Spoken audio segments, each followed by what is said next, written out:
ಜಿ-ರಾಮ್ G ಈಗ ಕಾಯ್ದೆ ಸಂಸತ್ ಅನುಮೋದನೆ ಪಡೆದ ಬಿಲ್ಗೆ ರಾಷ್ಟ್ರಪತಿ ಅಂಕಿತ.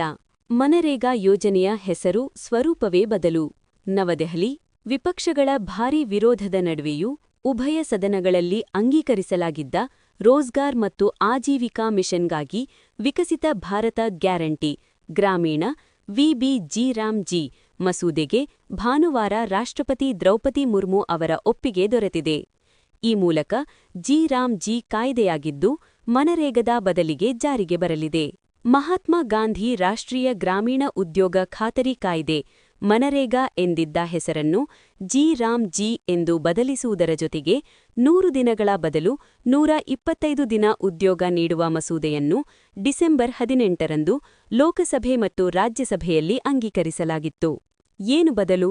ಎಂಜಿ ನರೇಗಾದ 100 ದಿನಗಳ ಕೆಲಸ 125 ದಿನಗಳಿಗೆ ಹೆಚ್ಚಳ. ಯೋಜನೆಗೆ ಕೇಂದ್ರ ಶೇಕಡ 60ರಷ್ಟು ಅನುದಾನ. ರಾಜ್ಯ ಮತ್ತು ಕೇಂದ್ರಾಡಳಿತ ಪ್ರದೇಶದಿಂದ ಶೇಕಡ 40 ಅನುದಾನ.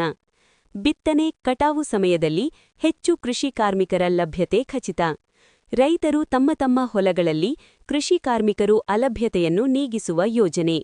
ಅಂದರೆ ಗ್ರಾಮೀಣ ಪ್ರದೇಶದಲ್ಲಿ ವಾಸಿಸುವ ಹಾಗೂ ಜಾಬ್ ಕಾರ್ಡ್ ಹೊಂದಿದ್ದು ಜಮೀನು ಹೊಂದಿದ್ದಲ್ಲಿ ತಮ್ಮ ಹೊಲಗಳಲ್ಲಿ ತಾವೇ ಕೆಲಸ ಮಾಡಿ ಜಿ-ರಾಮ್ ಜಿ ಯೋಜನೆಯ ಮೂಲಕ ಕೂಲಿ ಪಡೆಯಬಹುದು. ಗ್ರಾಮೀಣ ಪ್ರದೇಶದ ರೈತರಿಗೆ ಒಳ್ಳೆಯ ಯೋಜನೆಯಾಗಿದೆ. ಇದೇ ರೀತಿ ಮಾಹಿತಿಗಾಗಿ ನಿಮ್ಮೊಂದಿಗೆ ನಾವು ಚಾನೆಲ್ ಅನ್ನು ಈಗಲೇ ಸಬ್ಸ್ಕ್ರೈಬ್ ಮಾಡಿ. ಧನ್ಯವಾದ.